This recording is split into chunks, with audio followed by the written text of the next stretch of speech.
Hello hi welcome back to civil infra book mark channel. నేను మీ Bhaskar. I hope అందరూ బాగున్నారని నేను అనుకుంటున్నాను.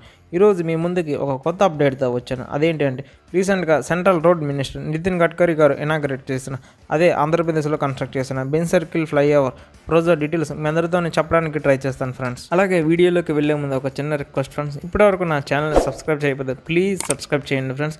ఇప్పటివరకు నేను చేస్తున్న వీడియోస్ని మీరు చూస్తున్నారు అనుకుంటున్నాను.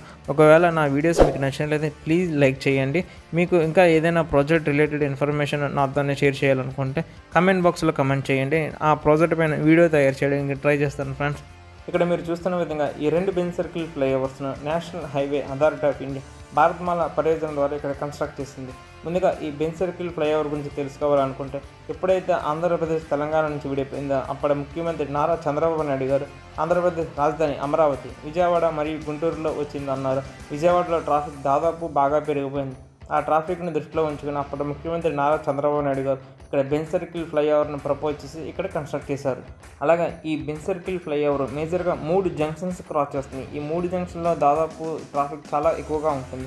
ఆ 3 జంక్షన్లో మొదటిది రమేష్ హాస్పిటల్ జంక్షన్, అలాగే నిర్మలా కాన్వెంట్ జంక్షన్, అలాగే మూడోది లాస్ట్ది బెంజ్ సర్కిల్ జంక్షన్, అలాగే లాస్ట్గా స్క్యూ బ్రిడ్జ్ జంక్షన్తో ఎండ్ అవుతుంది ఈ ఫ్లైఓవర్స్.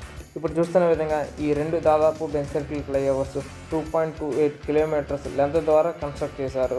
ఫేజ్ 1లో కన్స్ట్రక్ట్ చేసిన Benz circle flyover Novotel hotel మరియు స్క్యూ బ్రిడ్జ్ జంక్షన్ను కనెక్ట్ చేస్తుంది. అలాగే రీసెంట్గా ఇనాగ్రేట్ చేసిన Benz circle flyover 2 skew bridge junction మరియు వినాయక్ థియేటర్ను కనెక్ట్ చేస్తుంది.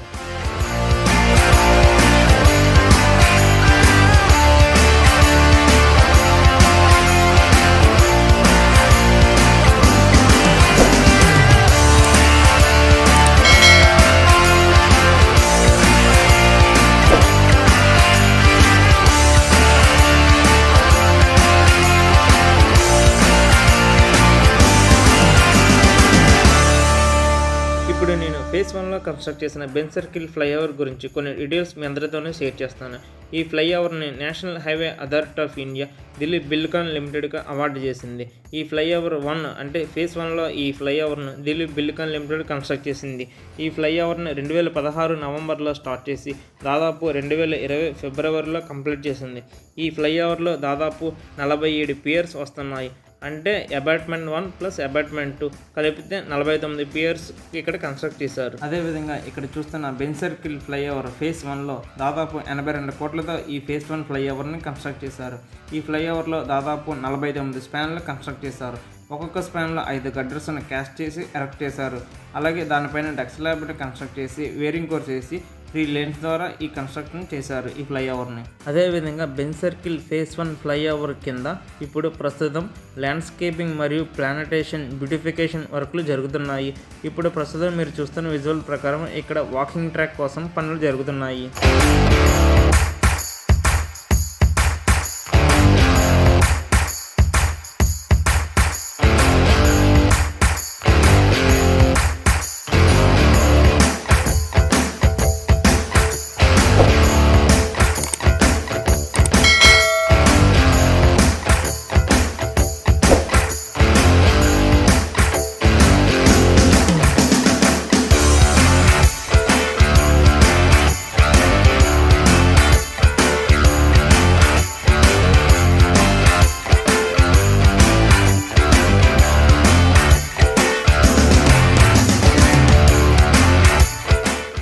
అదేవిధంగా ఫేజ్ 2లో కన్స్ట్రక్ట్ చేసిన ఈ బెంజ్ సర్కిల్ ఫ్లైఓవర్ 2కి ఒక ప్రత్యేకత ఉంది. అది ఏంటంటే ఈ ఫ్లైఓవర్ సిటీ త్రూ వెళ్ళడం వల్ల సౌండ్ పొల్యూషన్ వచ్చే ఛాన్సెస్ ఉంది.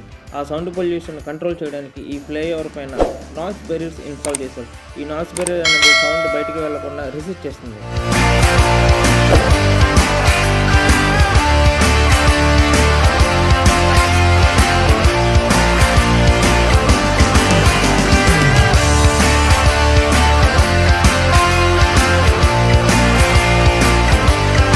ఇప్పుడు నేను ఫేజ్ 2లో కన్స్ట్రక్ట్ చేసిన బెంజ్ సర్కిల్ ఫ్లైఓవర్ 2 గురించి కొన్ని డీటెయిల్స్ మీ అందరితో షేర్ చేస్తాను.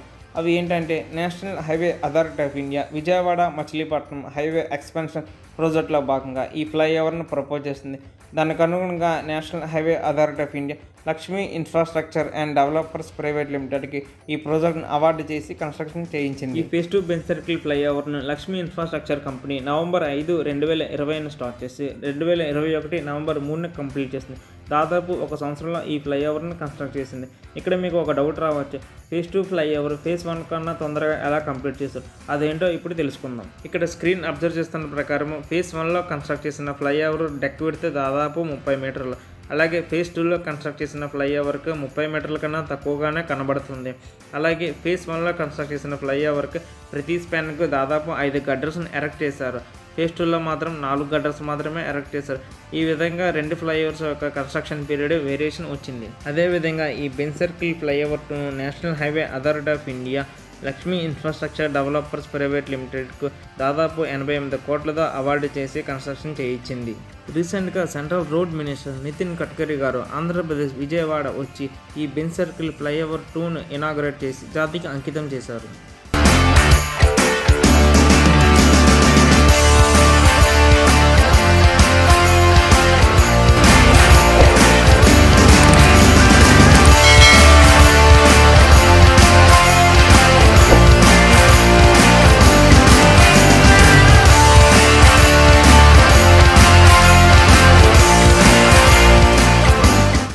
ఐ హోప్ ఈ వీడియో మీకు నచ్చింది అనుకుంటున్నాను ఫ్రెండ్స్. ఒకవేళ ఈ వీడియో మీకు నచ్చినట్లయితే ప్లీజ్ లైక్ చేయండి. ఇప్పటివరకు నా ఛానల్ని విజిట్ చేసి సబ్స్క్రైబ్ చేయకపోతే ప్లీజ్ సబ్స్క్రైబ్ చేయండి.